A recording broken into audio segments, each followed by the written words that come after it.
제1차 인천대표회의에서 거기서 저희 중앙당 경제민주화운동본부에 강의 요청을 했더라고요. 그래가지고 그때부터 인연을 맺기 시작을 해서 이 문제가 사실 주거 문제입니다. 주거 문제. 그러니까 사람이 살아가는 데 있어서 가장 기본이 되는 의식주, 이걸 요새는 좀 뛰어넘어서 교육, 의료, 환경 등등 여러 가지 문제를 이야기하고 있는데, 가장 이 기초생활의 기본이 되는 주거 문제와 관련된, 특히 서민 주거와 관련된 문제이기 때문에 민주노동당이 오래전부터 관심을 가져왔던 사업 중에 하나고, 지금 목표가 18개 단지로 해서 총 8,729세대의 임대 아파트가 있습니다. 그리고 올해 실질적 분양 전환을 앞두고 있는 아파트가 한 4군데 정도가 있습니다.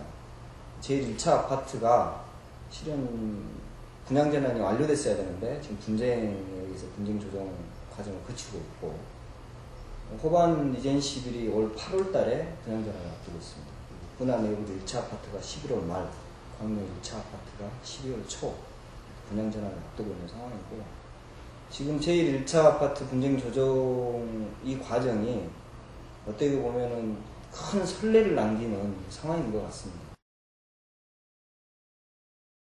우리가 이제 그간 터져 나오지 않아서 몰랐는데, 사실 많이 잠재되어 있었던 문제들은 굉장히 많습니다. 일단 임대료 인상 문제라든가, 또 하자 부수 문제라든가, 이번에 특히 이제 공공임대 아파트 같은 경우에 분양전환 절차 과정에 있어서 여러 가지 문제라든가, 또 관리상의 문제, 관리비의 부당 청구 문제부터 시작을 해서 입주민들 속에서 나오는 수익금이 횡치되어지는, 임대사업자 측에 의해서 또는 관리사무소에 의해서 횡치되어지는 이러한 문제 등등은 있고요. 또 임대아파트가 어떻게 보면 입주민들, 임차인들이 고객 아니겠습니까? 건설사 입장으로 봤을 때는 고객인데, 고객으로서의 자기 권리가 전혀 행사될 수 없는 그런 구조들이 있기 때문에,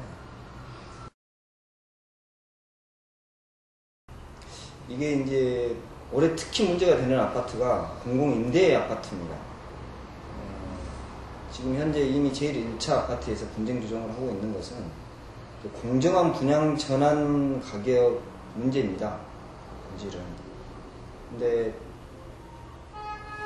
제일 처음에 1차 감정이 나오고 나서 분양 전환 가격이 주민들한테 예시될 당시에 전혀 주민들의 동의 절차가 없이 갑작스럽게 분양 전환 가격이 통보되었다는 겁니다.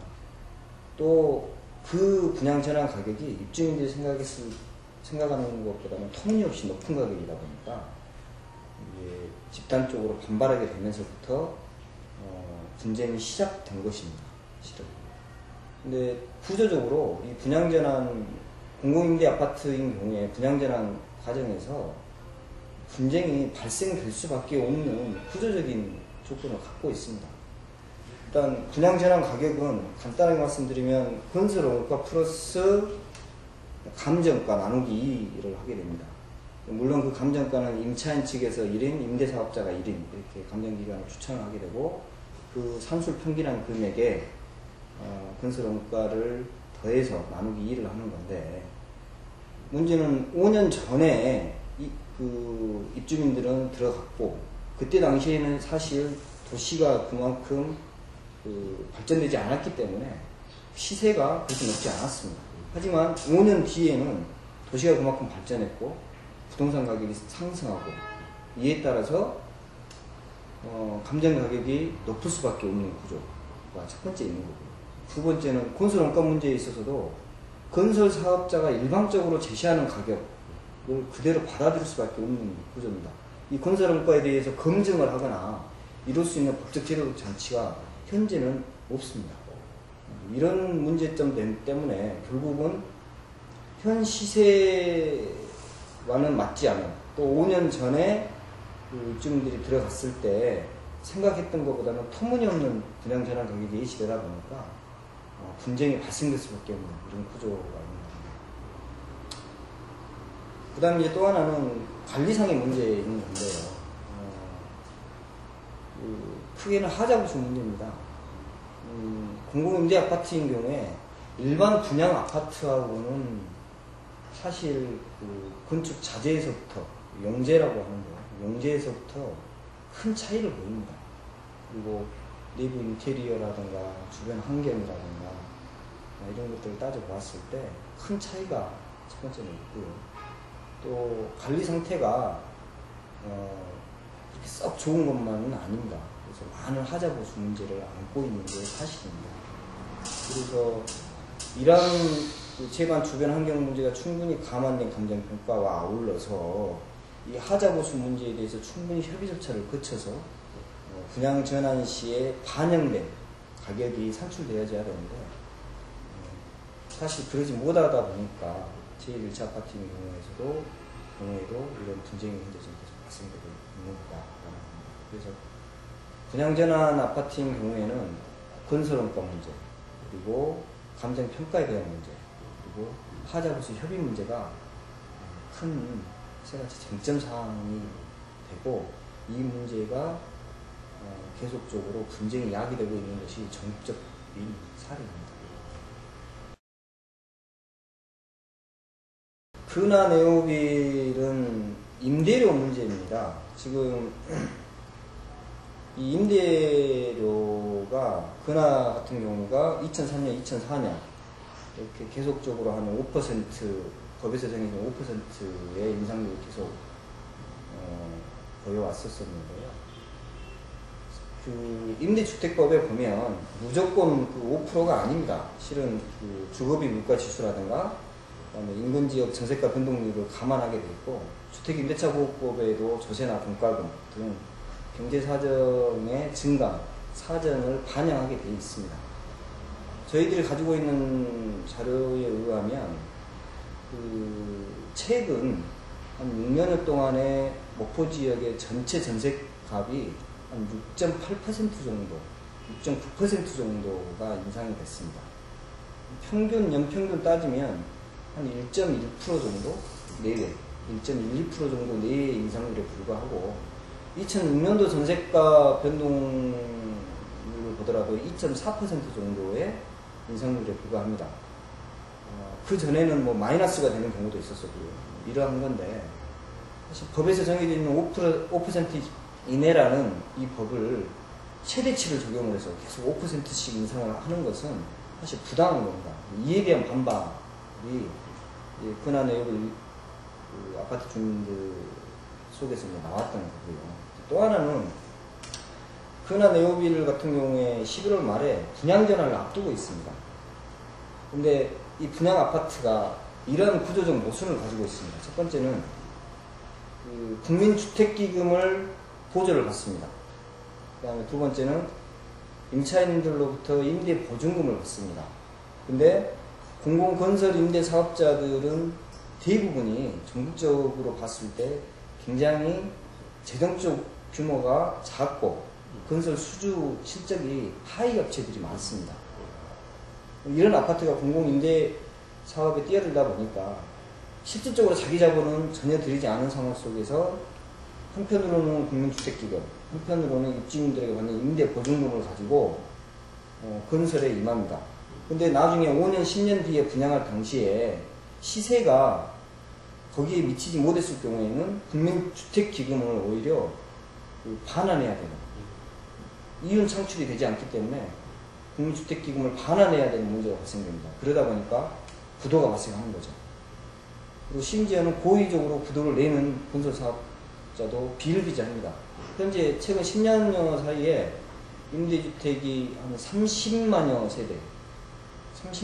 세대가 부도가 발생을 했습니다. 현재 이러고 있는 상황이고, 또 하나는 뭐가 있냐면 임대보증금과 임대료가 표준 임대보증금이 있습니다. 근데 그 임대료를 임대보증금으로 전환하는 겁니다. 그래서 임대료는 한 10여만 원 정도 낮추는데 실제 임대보증금은 한 2천여만 원 정도가 높아지는 이런 사례가 우리 지역에 실제 있습니다. 이렇게 해서 그 뒤로 계속적으로 임대보증금을 높이게 되다 보면 나중에 분양전환 가격이 현 시세에 미치지 못하게 되면 결국 임대사업자가 임차인들에게 또다시 또 반환해야 되는 이런 문제가 또 발생을 하게 됩니다. 근데 입주민들 입장에서는 사실 굉장히 불안할 수밖에 없는 상황이 되는 겁니다. 그래서 현재 국민주택기금 플러스 임대보증금을 감안했을 경우에는 1억을 훌쩍 넘긴 돈이 이미 그 주택에 담보되어 있는데, 현 시세는 실제 9천여만 원도 채 안 되는 조건에서 시세가 형성되고 있어서 결국은 한 세대당 1,000여만 원이 넘는 1,200만 원 정도의 돈을 받아야 되는 결과가 초래하게 되는데, 한 세대당 1,200만 원이라고 했을 경우에 250세대 정도 되는 아파트인 경우에는 수십억이 되는 돈입니다. 20, 30억이 훌쩍 넘어버리는 돈이기 때문에 지역 건설업체에서는 상상할 수 없는 돈이라는 겁니다. 이러다 보니까 건설사 입장에서는 나중에 불공정한 아주 높은 분양 가격을 강요하는, 임차인들에게 강요하는 현상들이 나타나게 됩니다. 그래서 이 임대료 인상 문제에 대한 분쟁이 현재 우리 지역에서도 발생되고 있고, 이게 이후에 분양 전환 시에도 고스란히 다시 또 다른 분쟁을 야기시키는 그러한 결과를 초래할 수밖에 없는 이런 구조적 맹점이 있는 상황입니다. 제가 그 하자보수 문제와 관련돼서 여러 차례 상담을 좀 받았습니다. 실은 이제 일반 우리 입주민들이 많이 모르다 보니까 하자보수 문제도 많이 이렇게 그냥 짚고 넘어가거든요. 이제 오늘 저하고 얘기하는 것이 임대아파트에 초점이 맞춰 있다 보니까 하자보수가 조금 다른 문제긴 한데, 일반 분양아파트인 경우에도 하자보수 문제가 비일비재합니다. 법에는 뭐 1년차, 2년차, 3년차, 5년차, 10년차로 이제 정해져 있습니다만은, 이 하자보수 문제가 제대로 된 서비스를 받지 못하는 걸로 인해서 또 그 절차와 과정에 대해서 잘 모르다 보니까 제대로 이해하지 못하는 경우가 많이 있습니다. 김영삼 정부 시절에 우리가 OECD 가입을 하기 위해서 제반 그 주택 현황을 살펴봤더니 공공임대주택 비율이 터무니없이 낮았습니다. 그러다 보니까 아주 급하게 공공임대주택에 대한 물량을 늘리기 위한 건설, 공급, 증산정책에 돌입을 한 겁니다. 현재도 지금 2012년까지 500만 호 정도의 그 임대주택을 건설할 계획이 여전히 있고 계속 추진되어지고 있습니다. 그런데 사실 2005년도 기준으로 해서 우리 주택 보급률이 100%가 넘어섰습니다. 그리고 그 자가 소유 비율도 이미 60%를 넘었고, 실제 입주해서 살고 있는 비율도 55%입니다. 그러니까 100%의 그 공급 비율에 보면 자가 소유 비율이나 실제 그 입주해서 살고 있는 비율은 굉장히 낮은 거죠. 그럼에도 불구하고 주택 물량을 계속적으로 늘리려고 하는 정책을 계속 쓰고 있는 것이 현 정부의 모습인데, 실제 주택 문제의 보다 더 본질적인 문제는 이런 문제가 아니라는 겁니다. 지금은 임차인들 편에 서서 이들의 권익을 향상하고 안전한 공공임대주택을 살 수 있는 정책이 돼야 하고, 공급자 중심이 아닌 수요자 중심의 정책들이 나아가야 합니다. 근데 그간 건설 사업자나 공급 위주의 주택정책이 펼쳐지다 보니까 임대주택법이 임차인들에게는 아주 불리하고 임대사업자에게는 큰 혜택을 주는 방식으로 법과 제도가 현재 되어 있습니다. 이러다 보니까 분쟁이 막상 발생되면 입주민들이 자기 권리를 전혀 보호받지 못하는 경우가 많이 발생하고 있는 것이죠. 굉장히 많죠. 굉장히 많습니다. 이제 대표적인 사례를 몇 가지만 좀 들으면, 일단 그 10년 사이에 30여 세대가 제가 부도가 났다고 했지 않습니까? 그래서 이거에 대한 임차인들의 보증금 문제만이라도 좀 정확히 보호를 하자. 그래서 건설 사업자가 임대 보증금 문제와 관련돼서 보증보험에 가입하도록 임대주택법에 이제 명시가 되어 있습니다. 근데 문제는 전국적으로 봤을 때 보증보험에 가입한 건설 사업자가 채 10%대를 넘지 못하고 있습니다. 목포도 마찬가지로 채 10%가 안 됩니다. 왜 이런 현상이 나타나냐면 임대보증보험을 가입하지 않았을 경우에 임대사업자가 처벌받는 조항이 굉장히 미미합니다. 1년 이하의 징역 또는 1천만원 미만의 벌금에 처하도록 되어 있기 때문에 차라리 벌금을 내고 말지 보증보험에 가입하지 않는다는 겁니다. 그리고 이제 최근에 정부에서는 이러한 문제를 좀 해결하기 위해서 사실 많은 세제 혜택을 줍니다만은 특히 국민주택 기본 이자율 0.5% 정도를 낮춰줬습니다. 이것은 보증보험에 가입을 유도하기 위한 취지에서 시행된 법안인데 그 뒤로도 전혀 개선된 바가 없습니다. 임대사업자 측에서는 이자율을 낮춰주는 것은 낮춰주는 것이고 보증보험 가입하는 문제는 또 별개의 문제다 이렇게 바라보고 있어서 현실적으로 처벌 규정을 더욱더 좀 강화하지 않으면 현실적으로 이 문제는 해결하기가 어려운 상황에 있는 겁니다. 이거 이외에도 임차인들이 분양전환을 받을 당시에 공정한 감정을 받는 문제부터 시작을 해서 임차인 대표자 회의가 충분한 권한을 갖고 건설사와 협의 과정을 할 수 있는 권한이 굉장히 미미한 상황이고 그렇습니다. 임대주택법에 의하면 지방자치단체가 가지고 있는 권한이 실은 이렇게 많이 있는 건 아닙니다. 하지만 현행 임대주택법에 여러 가지 권한들이 있습니다. 대표적인 권한 몇 가지를 들어보면 분양전환 개시 6개월 전에 준비 절차를 공고한다든지 또 임대료 인상과 관련돼서 조정 공고할 수 있는 권한이 있다든지 이번 제1차와 같이 분양전환 당시에 분쟁이 발생했을 경우에 분쟁 조정위원회를 개최를 해서 양측의 얘기를 듣고 조정을 좀 중재하는 역할을 한다든지 또 분양전환 개시가 됐을 경우에는 신고 수리권자로서의 자기 권한이 있습니다.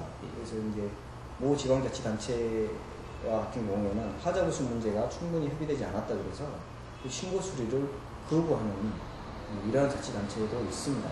그래서 그러한 주민들과 충분히 협의되지 않고 이러한 건설사의 서류 신고는 반려하는 그런 가감성을 발휘하는 지방자치단체도 있다는 겁니다.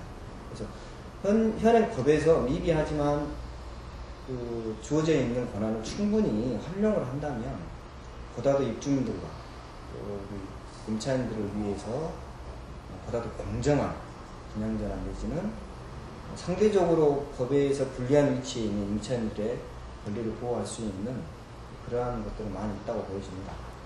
이제 그러한 지점에 있어서 여러 가지 아쉬움이 있긴 한데요. 목포시 같은 경우는 제1차 분쟁조정 과정 속에서 중재 노력을 위해서 많은 노력을 기울이고 있는 것이 사실이고요. 이러한 부분에 대해서는 굉장히 긍정적으로 평가를 하고 있습니다. 또한 임대아파트 임대료 인상 문제와 관련돼서 여러 아파트에서 조정 공고를 해서 실효성을 거뒀던 사례들이 많이 있습니다.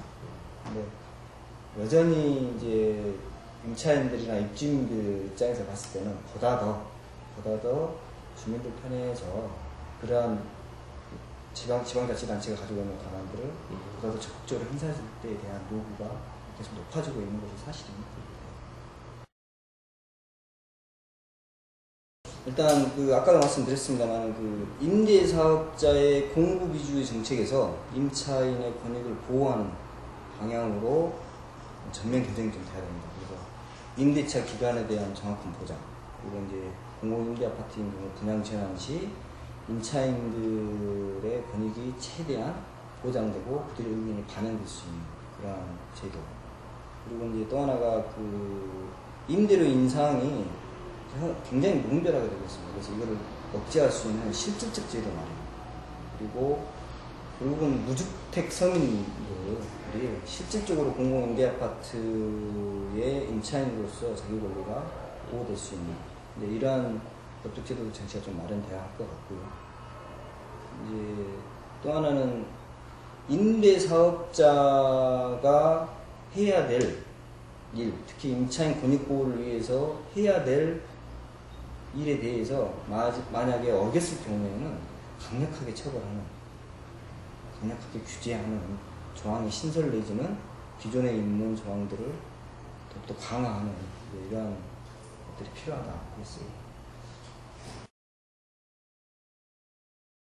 사실 주택법, 임대주택법, 주택임대차보호법, 상가임대차보호법 등등 해서 이 주거 문제와 관련돼서 상가임대차보호법은 조금 차치해 두더라도 이 주택 문제와 관련돼서 굉장히 방만하게 법률이 되어 있습니다. 그래서 일반인들이 봤을 때는 도저히 이해할 수 없게 되어 있어서 여기에 대한 총체적 정리가 좀 필요하지 않겠는가 이런 생각까지 아울러서 하고 있습니다.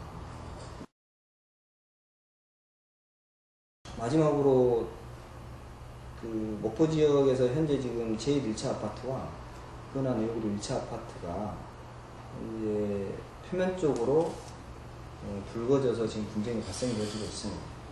제1, 1차 아파트인 경우에는 분쟁조정위원회가 개최돼서 첫 번째 분쟁조정에서 대단한 성과를 얻었습니다. 양측이 제 감정을 실시하기로 합의를 했고, 그 제 감정에 대해서 양 당사자는 수용하겠다고 하는 서약서를 제출한다 하기로 이렇게 합의한 바가 있습니다.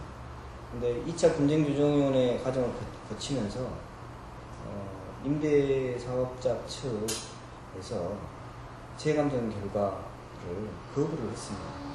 이유는 물론 임대인 측 감정 결과와 임차인 측 감정 결과 차이가 131% 정도 가량의 차이가 나다 보니까 그 감정을 신뢰할 수 없다라는 이유이긴 합니다만,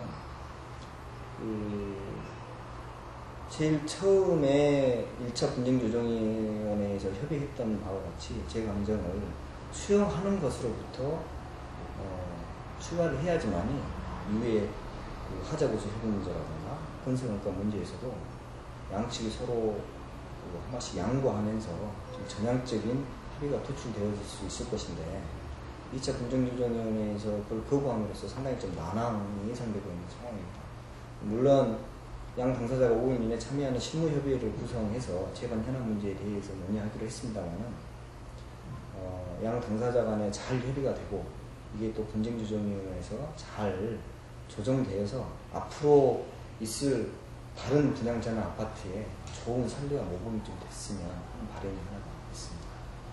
그리고 두 번째는 흔한 에어빌 1차 아파트 문제입니다. 지금 크게 나서는 문제가 임대료 인상 문제입니다. 이것은 임대주택법이나 주택임대차보호법에 나와 있듯이 1년에 5% 이내에 임대료를 인상할 수 있는 것은 사실입니다. 하나 무조건 하는 것은 아닙니다. 여러가지 제반 조건들을 고려해서 임대료가 인상되어져야 합니다. 하지만 그간 근하 네오빌 1차 아파트 임대사업자는 사실 이에 대한 충분한 고려 없이 일방적으로 임대보증금을 인상해 왔습니다. 따라서 지금이라도 근하건설과 임차인 대표자 회의는 이러한 제반 주변 물가지수 등 제반 조건들을 고려해서 임대보증금 인상률과 관련된 협의가 필요하겠고, 또 분양전환을 앞두고 있어서 어떻게 보면 보다 더 큰 협의 과정을 앞두고 있는 상황 속에서 어떻게 보면 좀 소소한 부분일 수도 있습니다. 그래서 이러한 부분들은 그런 큰 문제를 앞두고 좀 양측이 전향적으로 양보해서 좋은 결과를 도출했으면 하는 바람이 하나 있습니다. 그리고 이제 또 하나는 근하건설 측에서 입주민들에게 안내문을 보고서 크게 놀란 것이 하나 있습니다. 그게 분양전환 계획이 없음을 안내하는 내용이었습니다. 하지만 이것은 임대주택법에 명시되어 있는 5년 임대기간이 경과하면 현 임차인들에게 우선 분양 전환해야 된다고 하는 조항이 명백히 있습니다. 이것은 건설사는 분양 전환을 해야 하는 의무가 있는 거고, 임차인 측에서는 우선 분양 전환을 받을 권리가 있는 겁니다. 이런 법에 명백히 명시되어 있는 부분을 가지고 임차인들에게 분양 전환 의사가 없다느니 이러한 식의 안내문 발송은 향후 그 분양 전환 과정에서 양측이 협의를 통해서 좋은 모습으로 그 조정 과정을 거쳐야 되는데 불필요한 감정을 유발시키는 행위지 않는가 싶습니다. 지금이라도 이러한 부분들에 대해서는